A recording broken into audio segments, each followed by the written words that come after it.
Hello dear friends, आप सभी कैसे हैं। और मैं आशा करता हूं आप लोग बिल्कुल ठीक होंगे।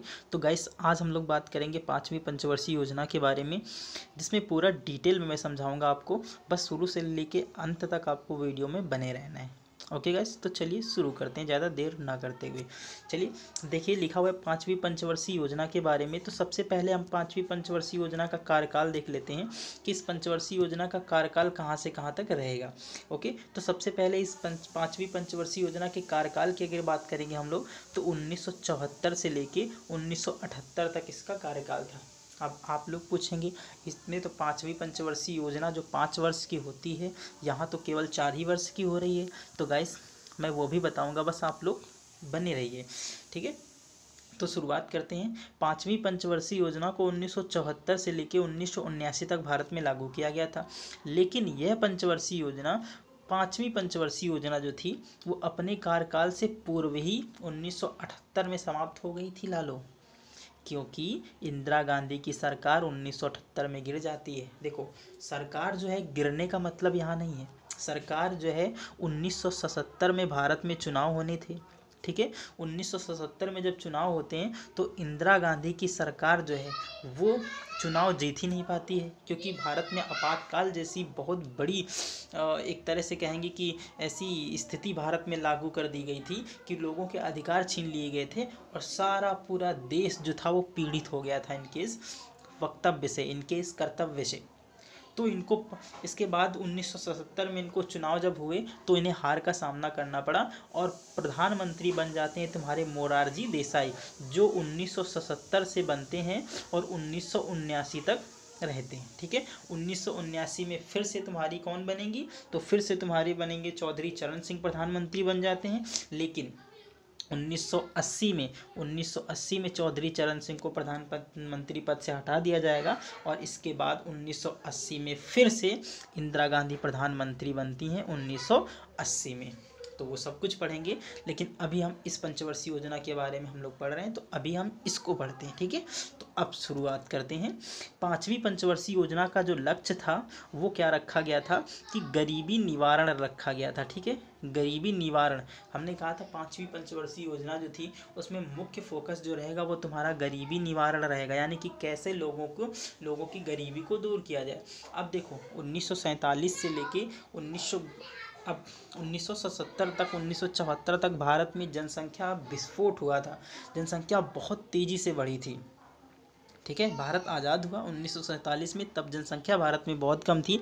लेकिन 1974 तक आते आते भारत की जनसंख्या जो थी वो बहुत तेज़ी से बढ़ी थी। इसीलिए लोगों के पास संसाधनों की कमी हो गई थी, और जब संसाधनों की कमी हो जाएगी तो जाहिर सी बात है गरीबी आएगी। इसीलिए इंदिरा गांधी ने सबसे पहले ये सोचा कि हम जनसंख्या को कम करेंगे और जनसंख्या पर नियंत्रण करना चाहेंगे। जिस दिन हम जनसंख्या पर नियंत्रण पा लेंगे उस दिन हमारी गरीबी क्या हो जाएगी, दूर हो जाएगी। इसीलिए इंदिरा गांधी ने नसबंदी नामक कार्यक्रम चालू किया गया था, जिसमें मैंने बताया था कि चौथी पंचवर्षीय योजना में उसको शुरुआत किया गया था। उसी के कारण भारत में इतने दंगे हुए, इतने फसाद हुए। 1975 का जो आपातकाल था वो सब कुछ वो उसी नसबंदी वाले की वजह से हो गया था। और 64,000 एक साल में 64,000 लोगों की नसबंदी कर दी गई थी। अब सोचो, जनसंख्या बहुत बड़ी थी केवल एक साल में, ठीक है, 1974 में। अब इसके बाद हम लोग बात करेंगे कि हम जैसे कि आपको बता चुके हैं कि यहाँ से लक्ष्य के बारे में हम लोग पढ़ते हैं, और जब लक्ष्य ख़त्म हो जाता है तो हम पढ़ते हैं कि उसका मॉडल क्या अपनाया गया था। तो पाँचवीं पंचवर्षीय योजना का मॉडल जो था वो डीपी धर मॉडल था, ठीक है। डीपी धर को पूरा नाम बोलते हैं द्वारका प्रसाद मॉडल, ठीक है। द्वारका प्रसाद, डीपी धर का मतलब होता है द्वारका प्रसाद, और मॉडल का मतलब मॉडल। अब आर्थिक वृद्धि दर की अगर हम लोग बात करेंगे तो आर्थिक वृद्धि दर में हम 2 दरों को पढ़ते हैं। एक वो दर होती है जिसको लक्षित वृद्धि दर कहते हैं, और दूसरी वो दर होती है जिसे हम प्राप्त कर लेते हैं लालो।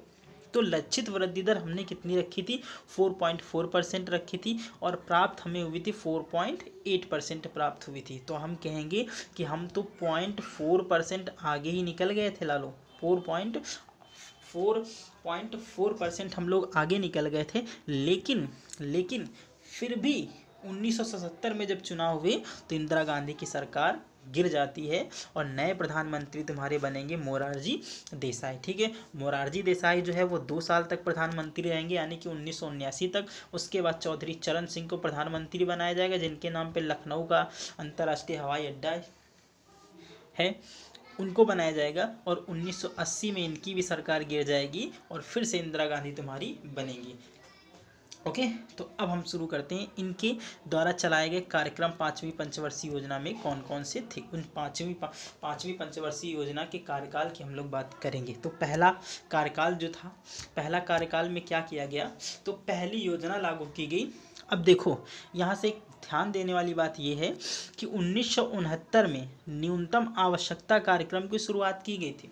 न्यूनतम आवश्यकता का मतलब होता है लोगों की मूलभूत ज़रूरतों को पूरा करना। अब आप लोग कहेंगे लोगों की मूलभूत ज़रूरतें क्या हैं, तो लोगों की मूलभूत ज़रूरतें क्या होती हैं। अपने समाज में देखो 3 तरह के शब्द बहुत प्रचलित होते हैं, रोटी, कपड़ा और मकान। ये लोगों की मूलभूत आवश्यकताएं हैं। अगर आपके पास ये 3 चीज़ें नहीं हैं तो आपके पास कुछ नहीं हो सकता है। पहली बात तो आपके पास रोटी नहीं होगी तो आप क्या कमा के क्या करोगे भाई। आपके पास रोटी है, आपके पास कपड़ा है, आपके पास मकान है, तो फिर आपके पास तीनों चीज़ें हैं। लेकिन आपके पास रोटी है, कपड़ा नहीं है, तो भी आप घर से नहीं निकल पाओगे, क्योंकि समाज आपको ऐसे निर्वस्त्र होकर घूमने नहीं देगा। दूसरा, आपके पास रोटी है, कपड़ा है, मकान नहीं है, तो आप कहाँ रहोगे भाई, कहाँ रहोगे। आजकल तो किराए के मकानों में रह सकते हो, लेकिन कब तक किराए के मकान पे रहोगे। आजकल तो लोग 1 साल रखते हैं, दूसरे साल आपको घर से भगा देंगे, या तो एग्रीमेंट करवा लेते हैं वो लोग कि 4 साल तक रहो, 3 साल तक रहो, उसके बाद निकलो यहाँ से। ठीक है, तो लोगों की मूलभूत आवश्यकताएं थी रोटी, कपड़ा और मकान। और इन्हीं मूलभूत आवश्यकताओं को पूरा करने के लिए 1969 में न्यूनतम कार्यक्रम की शुरुआत की जाती है, लेकिन इसे 5वीं पंचवर्षीय योजना में बढ़ावा मिला था। ठीक है, तथा इस क्षेत्र में अनेक उल्लेखनीय कार्य किए गए, जैसे कौन कौन से कार्य। मैदानी इलाकों में 30,000 आदिवासी और पहाड़ी इलाकों में 20,000 आबादी वालों को एक परिश्रम स्वास्थ्य केंद्र दिया गया। ठीक है, तो ये तो आदिवासी थे और पहाड़ी इलाकों में जो रहते थे, इनको स्वास्थ्य केंद्र दिया गया ताकि इनको जो भी ज़रूरत हो, इनके पास जब भी ये बीमार हो तो इन्हें स्वस्थ किया जा सके। पहले ये लोग क्या करते थे, वही जड़ी बूटी से काम चलाते थे। अब देखो, जड़ी बूटी से काम तो चल जाता था, लेकिन पहले का वातावरण कुछ और था और अब का वातावरण कुछ और हो गया है। तो अब जड़ी बूटियाँ उतना काम नहीं कर पाती हैं, क्योंकि वायरस जो है उसकी क्षमता ज़्यादा हो गई है लड़ने की, और हमारा शरीर जो है वो दिन प्रतिदिन वायरस से लड़ने की क्षमता को खो रहा है। तो हमें ज़्यादा इम्यूनिटी पावर वाली दवाइयाँ चाहिए होती जो, लेकिन पहले हमारे शरीर में ताकत ज़्यादा थी, तो छोटे मोटे वायरस आते थे तो हम उनका कवर कर लेते थे जड़ी बूटी, नीम का पत्ते, ये सब खा के। लेकिन आज उनसे इलाज हम लोग नहीं करा सकते हैं। क्यों? क्योंकि आज जो वायरस हैं वो और शक्तिशाली होकर आते हैं, और हमारा शरीर तो वैसे भी कमज़ोर हो चुका है भाई। है, मैं पर्सनल अपने शरीर की बात नहीं कर रहा हूँ लालो। ठीक है, मेरा शरीर तो ठीक है, अपने शरीर की बात कर लो यहाँ पे। चलो, अब हम लोग बात करेंगे नेक्स्ट की। अब यहाँ से देखेंगे कि मैदानी इलाकों में क्या किया गया। मैदानी इलाकों में 5,000 लोगों को आबादी के लिए, 5,000 आबादी के लिए, आदिवासी और पहाड़ी इलाकों में 3,000 लोगों के लिए एक उपकेंद्र बनाया गया। उपकेंद्र का मतलब होता है कि ऐसा स्वास्थ्य केंद्र होता है वहाँ पे, इसके बाद एक स्वास्थ्य उपकेंद्र होगा, यानी कि वहाँ पे छोटा स्वास्थ्य केंद्र होगा, एक बड़ा स्वास्थ्य केंद्र होगा और एक छोटा स्वास्थ्य केंद्र होगा, उसे उपकेंद्र कहते हैं। फिर देखो यहाँ पे क्या लिखे, 1 लाख की आबादी के लिए सामुदायिक केंद्रों की स्थापना की गई। ये बताया गया कि जहाँ पर भी 1 लाख जनसंख्या है वहाँ पर स्वास्थ्य केंद्र हो जाएगा, और जहाँ पर 5,000 से लेके 3,000 तक लोग हैं वहाँ पे एक स्वास्थ्य उपकेंद्र होगा भाई, उपकेंद्र। ठीक है, तो ये मतलब था। तो 1969 में जो चलाया गया था न्यूनतम आवश्यकता कार्यक्रम की शुरुआत की गई थी, उसे 5वीं पंचवर्षीय योजना में बढ़ावा मिलता है, और 30,000 आदिवासी और पहाड़ी इलाकों में 20,000 लोगों पर एक परिधीन स्वास्थ्य केंद्र बनाया जाता है। इसके बाद 5,000 से 3,000 के लोगों में जहां निवास करेंगे वहां उपकेंद्र बनाया जाएगा, और अगर 1 लाख जनसंख्या रह रही है किसी भी क्षेत्र में तो एक सामुदायिक स्वास्थ्य केंद्र बनाया जाएगा। ठीक है, तो चलिए हम लोग बात करें नेक्स्ट योजना की, कौन सी योजना को चालू किया गया था। अब दूसरी योजना की अगर हम लोग बात करें तो पाँचवीं पंचवर्षीय योजना के दौरान ही 2 अक्टूबर 1975 को, कब, 2 अक्टूबर 1975 को क्षेत्रीय ग्रामीण बैंकों का गठन किया गया। ये भाई बैंकें क्या कर रही थी, अभी हमने कहा था कि लीड बैंकों की शुरुआत जो है वो तीसरी पंचवर्षीय योजना या फिर चौथी पंचवर्षीय योजना में शुरू की गई थी। कौन सी पंचवर्षीय योजना में, चौथी पंचवर्षीय योजना में शुरू की गई थी लीड बैंक। ठीक है, लीड बैंक को चौथी पंचवर्षीय योजना में शुरू किया गया था। लेकिन अब जो है वो ग्रामीण इलाकों में ग्रामीणों को जोड़ने के लिए ग्रामीण बैंकों का गठन किया गया, यानी कि 2 अक्टूबर 1975 को। 2 अक्टूबर को किसका जन्म होता है, हमारे बापूजी महात्मा गांधी, और दूसरा कौन हो जाएगा, लाल बहादुर शास्त्री, जो हमारे दूसरे प्रधानमंत्री थे, उनका जन्म होता है।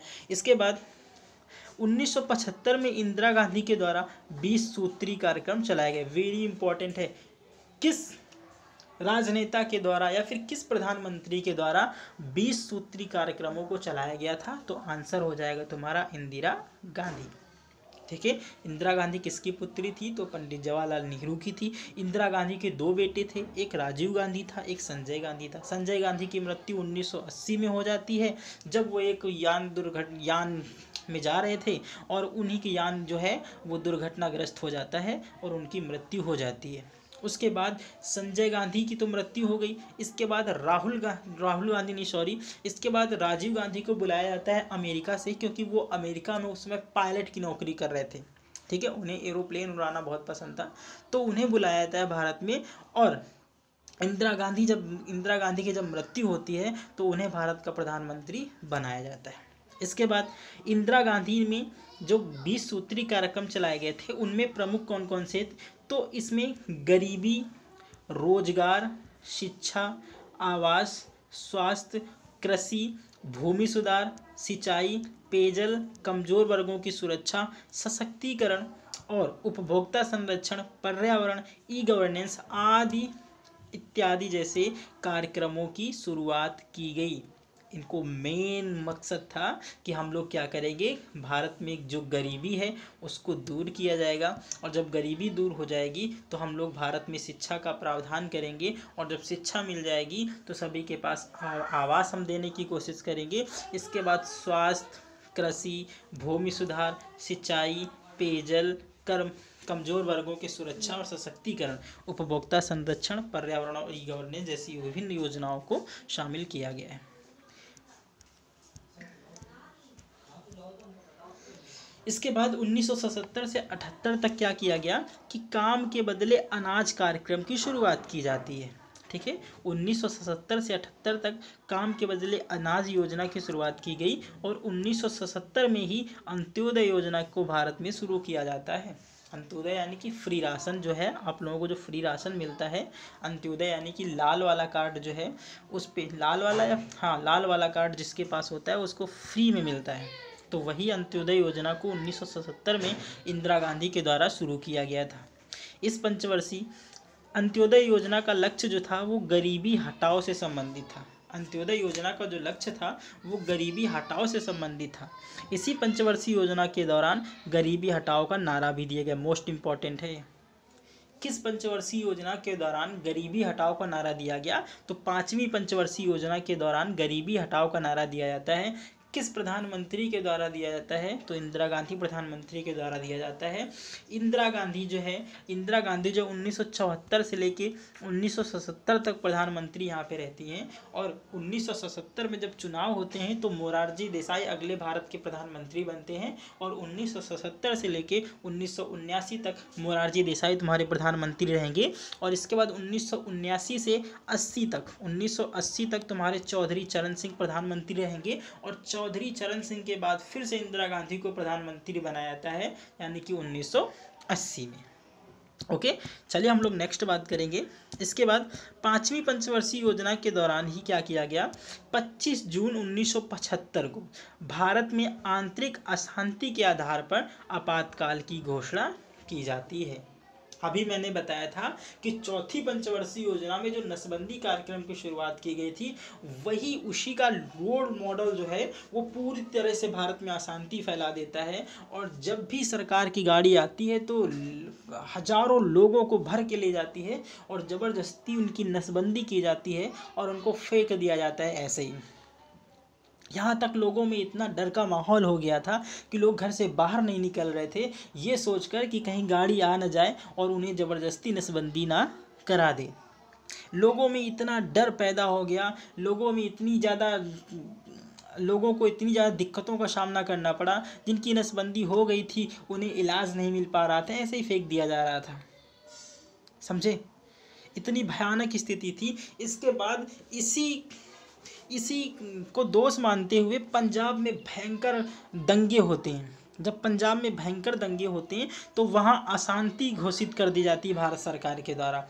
और भारत सरकार के द्वारा जब अशांति घोषित कर दी जाती है तो भारत के संविधान में संशोधन करके आपातकाल लगा दिया जाता है। 1975 के पहले भारत में आपातकाल का कोई प्रावधान नहीं था, लेकिन 1975 में भारत सरकार के द्वारा संविधान में एक अमेंडमेंट किया जाता है और उसी के द्वारा भारत में आपातकाल लगाया जाता है। ये आपातकाल ऐसा था जिसने भारत के लोगों के मूल अधिकार तक छीन लिए थे। लोगों के पास एक भी अधिकार नहीं था। जिसे चाहो ज़बरदस्ती बंद कर दो, जिसे चाहो पीट सकते हो, जिसे चाहो मार दो, ऐसा पूरी तरह से लोगों के अधिकार छीन लिए थे सरकार ने। इतना अत्याचार सरकार के द्वारा लोगों पे किया गया कि जब 1977 में चुनाव होते हैं तो इंदिरा गांधी को बाहर का रास्ता दिखा दिया जाता है और अगले प्रधानमंत्री तुम्हारे बनाए जाते हैं मोरारजी देसाई, जो प्रधानमंत्री बनने के लिए बहुत दिन से तड़प रहे थे। हालांकि एक बार इससे पहले भी प्रधानमंत्री मोरारजी देसाई को बनाया जाता है। इसके बाद अपने कार्यकाल से पूर्व समाप्त होने वाली एकमात्र ऐसी योजना थी जो अपने कार्यकाल से पहले समाप्त हो गई थी, क्योंकि 1974 से लेके 79 तक चलनी थी, लेकिन 78 में इसको क्या कर दिया गया था, समाप्त कर दिया गया था। इसके बाद 1970 में चुनाव हुए और मोरारजी देसाई को भारत का अगला प्रधानमंत्री नियुक्त किया, जो जनता दल पार्टी से स्थित है। बहुत ही इंपॉर्टेंट है, मोरारजी देसाई किस पार्टी से संबंधित थे, जनता दल पार्टी से संबंधित थे। कौन सी पार्टी थी तुम्हारी, जनता दल पार्टी थी, जेडी पार्टी थी। और इसी पार्टी के द्वारा ही मोरारजी देसाई को भारत का अगला प्रधानमंत्री नियुक्त किया जाता है। ओके, अच्छा तो दोस्तों अगर आपको अच्छा लग रहा हो वीडियो यार आप लोग शेयर कर दो। शेयर करने में क्या पैसा जाता है, लालो एक बार लाइक कर दो यार। लाइक अगर आपने अभी तक लाइक नहीं किया है तो पहले वीडियो रोको यार और लाइक करो, ठीक है भाई, ऐसे काम नहीं चलेगा। तो चलो इसके बाद हम लोग बात करते हैं कि आपातकाल में क्या क्या हुआ था। इसके बाद देखो 25 जून 1975 को 21 मार्च 1977 तक 21 महीने की अवधि के लिए भारत में आपातकाल घोषित किया गया। 21 महीने के लिए, सोचो वो पीरियड कितना भयंकर था। यानी कि लगभग तुम्हारा 2 साल तक, 3 महीने कम 2 साल तक क्या किया गया, भारत में आपातकाल लगा दिया गया। तत्कालीन राष्ट्रपति फखरुद्दीन अली अहमद ने तत्कालीन भारतीय प्रधानमंत्री इंदिरा गांधी के कहने पर भारतीय संविधान अनुच्छेद 252 के अधीन आपातकाल की घोषणा कर दी। इससे पहले आपातकाल जो है अनुच्छेद 352 नहीं था, अनुच्छेद 352 नहीं था उसके पहले, लेकिन इसको 1975 में ही जोड़ा गया था। और इसको इसीलिए जोड़ा गया था कि भारत में आपातकाल को लगाया जाए। स्वतंत्र भारत के इतिहास में यह सबसे विवादास्पद और अलोकतांत्रिक काल था। आपातकाल में चुनाव स्थगित हो गए तथा नागरिक अधिकारों को समाप्त करके मनमानी की गई। अब देखो चुनाव तो 1975 में ही होने थे, लेकिन आपातकाल की वजह से चुनाव को आगे खिसका दिया गया और चुनाव हुए 1977 में। अगर चुनाव 1975 में हो जाते तो इंदिरा गांधी की सरकार 1975 में ही गिर जाती, ठीक है। तो इन्होंने अपने मनमाने तरीके से, इंदिरा गांधी ने क्या कर दिया, अपना आपातकाल लागू किया गया। और आपातकाल जो है वो किस अनुच्छेद के द्वारा लगाया जाता है, तो वो है 352 अनुच्छेद। लेकिन 1975 के पहले आपातकाल जैसा कोई भी प्रावधान भारत में नहीं था। इंदिरा गांधी के राजनीतिक विरोधियों को कैद कर लिया गया और प्रेस पर प्रतिबंध लगा दिया गया। अब देखो कितनी बड़ी अशांति का कारण इंदिरा गांधी जी यहाँ पे बनती हैं। लोग जितने भी विरोधी थे, राजनीतिक विरोधी थे, उनको सबको कैद कर लिया गया। और ये वही दौर था जब इंदिरा गांधी जो थी वो हिटलर जैसा सबके सामने पेश आ रही थी। लेकिन आज की स्थिति भी तो वही है मेरे लाल। आज की स्थिति कौन सा बहुत अच्छी है। आज मोदी जी भी तो ऐसा ही कर रहे हैं, लोगों के अधिकारों को छीन करके उनके हाथ में कटोरा पकड़ा रहे हैं। लोग शिक्षित हो गए हैं फिर भी उनको नौकरी नहीं मिल रही है। लोगों के हाथ में पकौड़ा थमाने का काम मोदी सरकार कर रही है।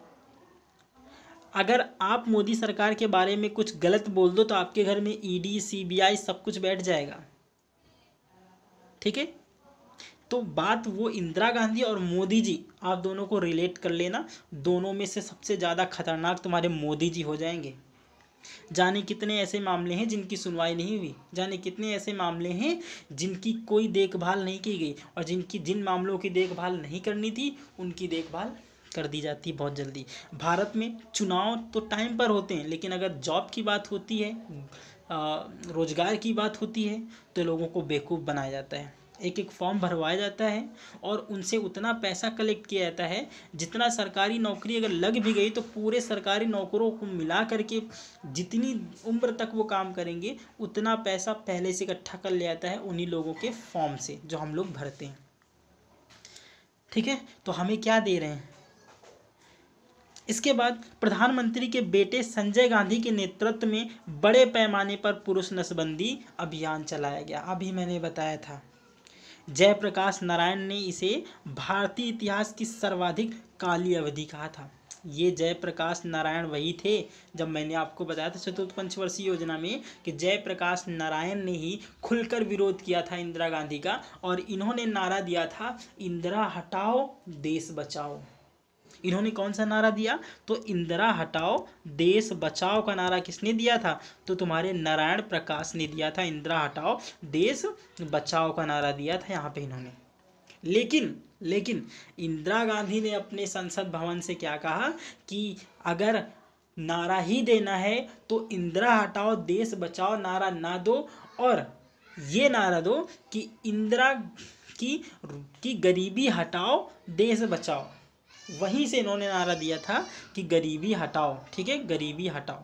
ठीक है, इसके बाद देखो, इसके बाद इंदिरा गांधी के बारे में अगर हम थोड़ी सी बात कर लें तो इंदिरा गांधी का जो पूरा नाम है वो इंदिरा गांधी प्रियदर्शनी है। ठीक है, इंदिरा गांधी प्रियदर्शनी गांधी है। और इनके जो पिता थे वो कौन थे, तो तुम्हारे जवाहरलाल नेहरू हो जाएंगे। इनके जन्म की अगर बात करोगे तो 19 नवंबर 1971 को हुआ था, और इनकी मृत्यु जो है वो 31 अक्टूबर 1984 को हो जाती है। वर्ष 1966 से लेकर 77 तक ये लगातार 3 पारी तक क्या रहती हैं, गणराज्य भारत की प्रधानमंत्री रहीं। उसके बाद चौथी बार 1980 से लेकर 84 तक बनाया गया, जिसके बाद इनकी हत्या कर दी गई। ठीक है, और भारत की प्रथम और अब तक एकमात्र महिला प्रधानमंत्री हैं। इसके बाद कोई भी भारत में महिला प्रधानमंत्री नियुक्त नहीं की गई। हालांकि सोनिया गांधी को बनना होता तो बन जाती, लेकिन उन्होंने खुद नहीं बना और डॉक्टर मनमोहन सिंह को उन्होंने नियुक्त किया। ठीक है, तो यहाँ तक था। तो इंदिरा गांधी की मैं आपको शक्ल भी दिखा दे रहा हूँ, ये इंदिरा गांधी थी। ठीक है, इंदिरा गांधी ये थी, और इन्हीं के काल में ही भारत में 1971 में बांग्लादेश पर आक्रमण किया था, जो उस समय बांग्लादेश नहीं था, उस समय पूर्वी पाकिस्तान था। और पूर्वी पाकिस्तान को धूल चटाते हुए बांग्लादेश नामक देश की स्थापना करवाने में इंदिरा गांधी का अहम योगदान था। ठीक है।